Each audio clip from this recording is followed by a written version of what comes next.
Hello दोस्तों, आज हम करने जा रहे हैं व्यंजन संधि और विसर्ग संधि। पिछले लेक्चर में हमने की थी स्वर संधि और स्वर संधि के मैंने आपको भेद करवाए थे 5। तो आज हम करेंगे व्यंजन संधि। देखिए, व्यंजन संधि के कोई भेद नहीं होते, बल्कि इसके कुछ रूल होते हैं।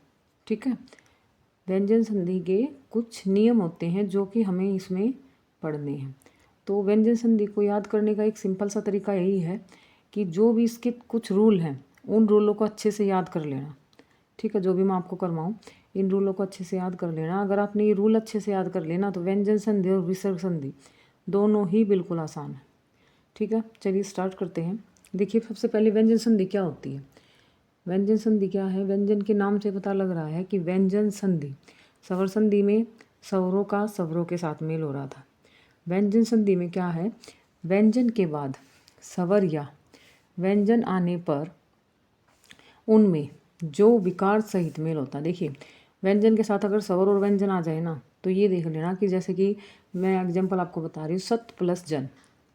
ठीक है, तो सत इसके साथ है जुड़ा हुआ है और ये जय है, तो सत प्लस जन क्या बन गया? सज्जन। ठीक है, जैसे दूसरा एग्जाम्पल देखिए, सम प्लस जय, सम प्लस चय, तो सम प्लस चय मैं और चय बन के क्या मिल गया?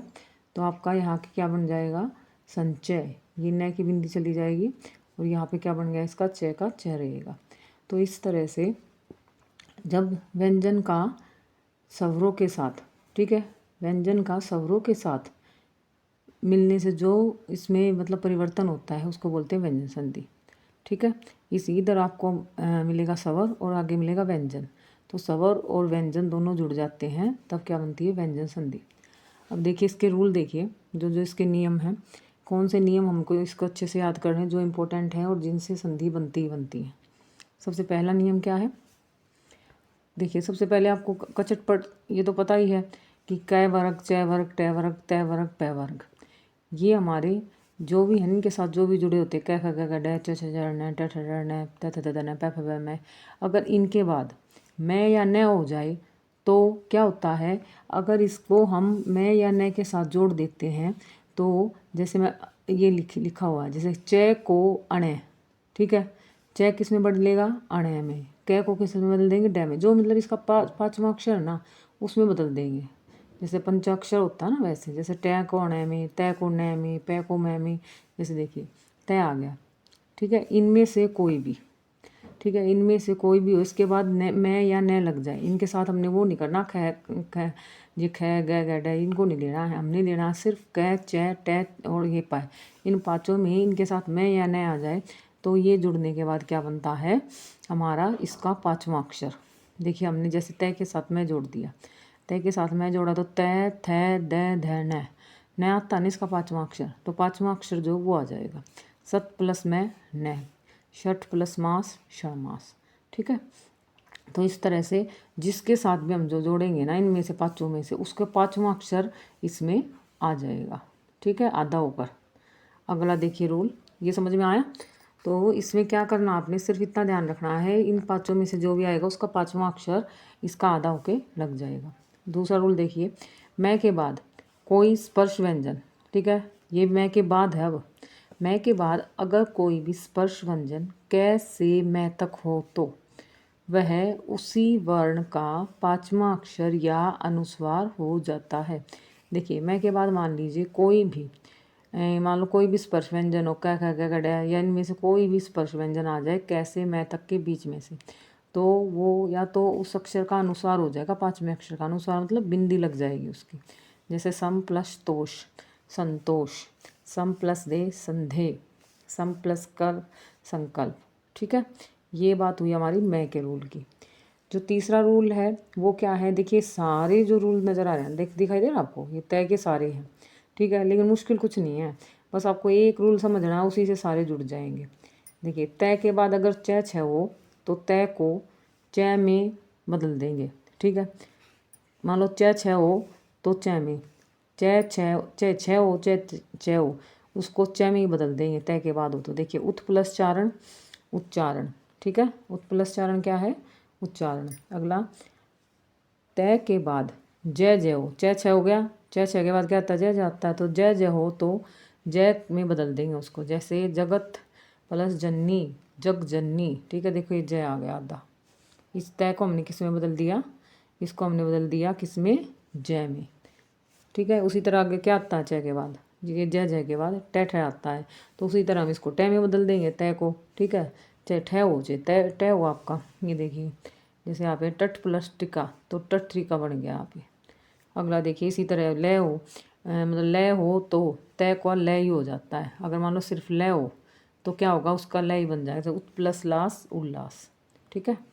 नेक्स्ट देखिए तय के बाद यदि श या श भी हो ना तो भी क्या है, तय को च या श को छ हो जाएगा। देखिए इसमें थोड़ा सा अलग है इनसे। तय के बाद श हो तो तय को तो च में बदल देंगे, ठीक है, और श को छ में बदल देंगे। जैसे ये देखिए रहा उत प्लस श्वास उच्छ्वास, ठीक है। ये देखिए ओके। तो ये आपके थे तय के रूल। तय के आप 4-5 रूल है, सिंपल सी बात। अभी च हो तो च में बदल देंगे, ठीक है। जय हो तो जय में बदल देंगे तय को। ट हो तो ट में बदल देंगे। ल हो तो ल में ही बदल देंगे। श हो तो तय में, और च को श में मतलब श को छ में बदल देंगे और तय को च में बदल देंगे, ठीक है। अब देखिए अगला रूल। कितने रूल हो गए, 3 हो गए। 3 कैसे हुए, तय के तो सारे एक साथ ही कर लेना। और ये मैंने जैसे कि मैं के बाद बताया तय आ जाए तो अनुस्वार आ जाएगा। और एक मैंने बताया इन बच्चों में से कोई भी इसका अगर इनके साथ मैं ना नय लग रहा हो तो क्या आ जाएगा, इनका पंचाक्षर आ जाएगा, मतलब पंचावर्ण आ जाएगा, 5वां वर्ण जो होता है। अब अगला देखिए, अगर 6 से पहले कोई स्वर होने पर 6 से पहले च जुड़ जाता है। मान लो 6 से पहले है ना, कोई भी स्वर हो सकता है। जैसे ई आ गया इधर, ठीक है, ई आ गया ना 6 से पहले तो आधा च हो जाएगा, ठीक है। दिख रहा ना, 6 से पहले ई आ गया तो क्या हो जाएगा, ये आधा च बन जाएगा, ठीक है, च आ जाएगा, ओके।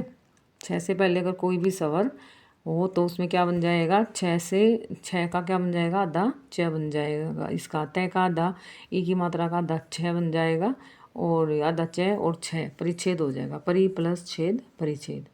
अब देखिए इसका लास्ट रूल है ये, कचट तप के बाद मतलब इनमें से कोई भी स्वर हो किसी भी वर्ग का, ठीक है, तीसरा चौथा पाँचवा वर्ण या इनमें से, देखो इनमें से कोई भी वर्ण हो तो क को तो मैं में बदल देंगे। देखिए क को ग में, मतलब इसका तीसरा बना देंगे।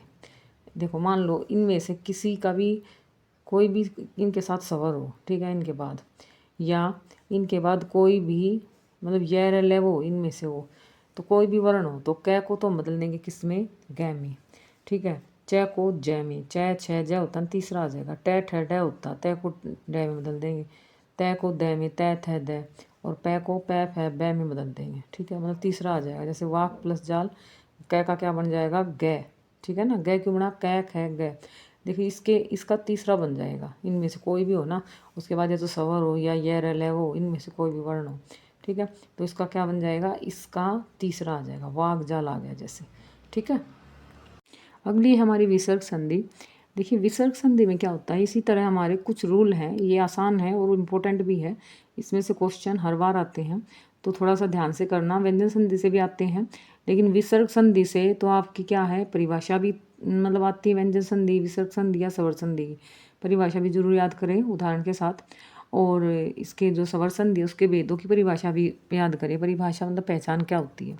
अब विसर्ग संधि में क्या होता है, आपको सिर्फ इसकी ये पता लगा करना है कि किसको जोड़ने से क्या बनता है, ठीक है। अगर आपको ये पहचान हो गई तो कोई परेशानी नहीं होगी। विसर्ग संधि में कुछ ही है इसमें रूल, ठीक है, और वो भी थोड़े से अलग ही हैं सारे, तो आपको जल्दी से याद हो जाएंगे और इम्पोर्टेंट भी हैं ये।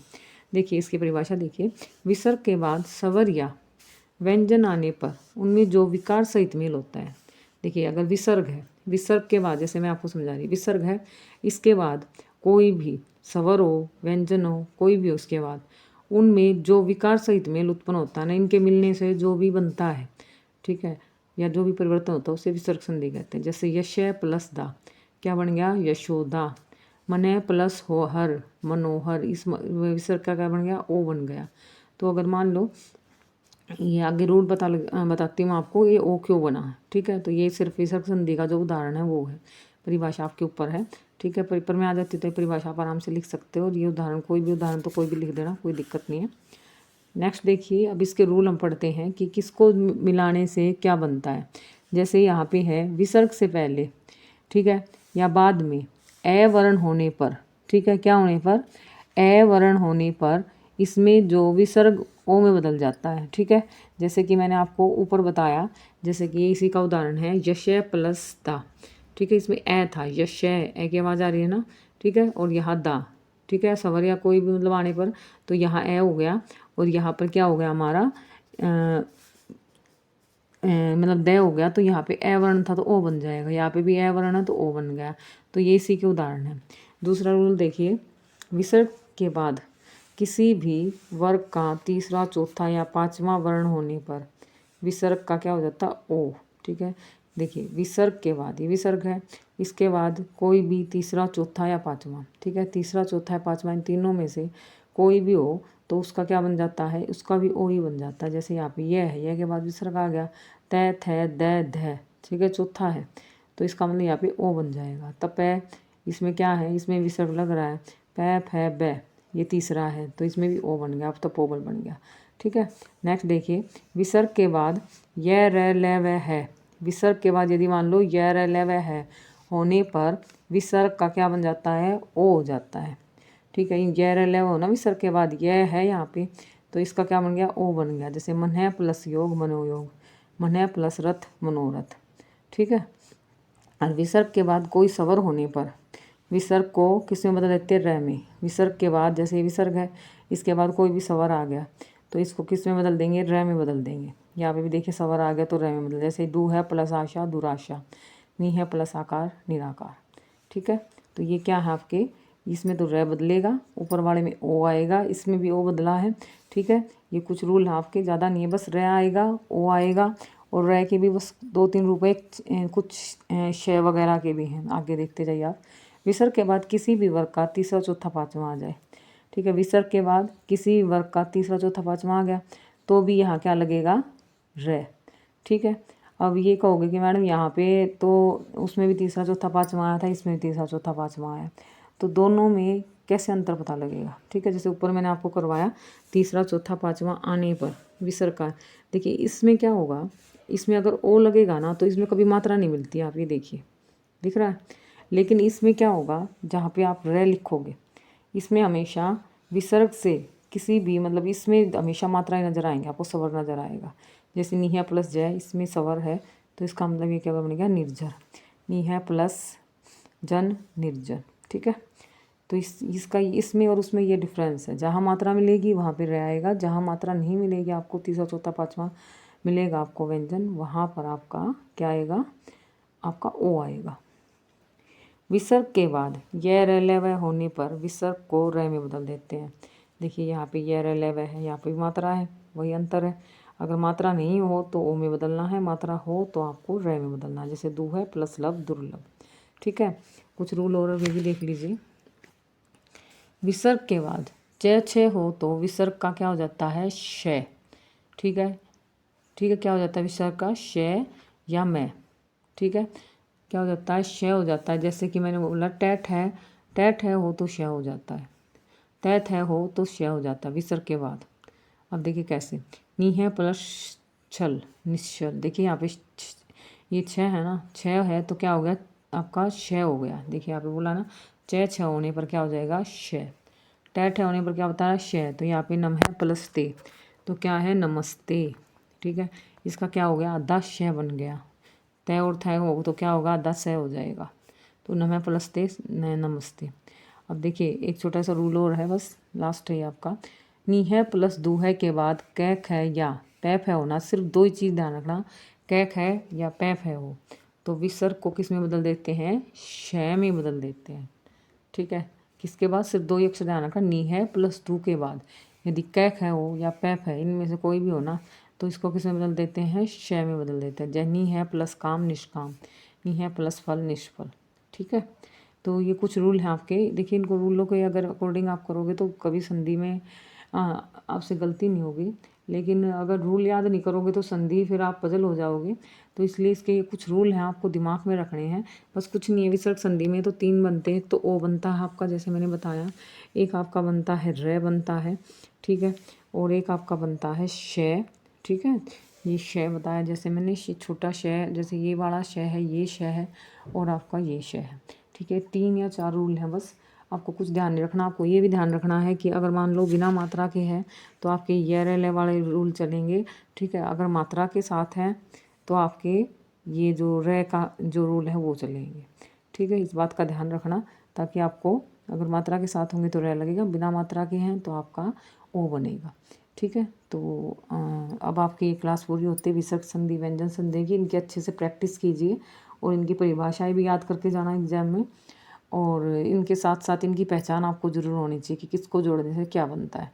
ओके, चलिए नेक्स्ट वीडियो मिलते हैं। Okay, bye.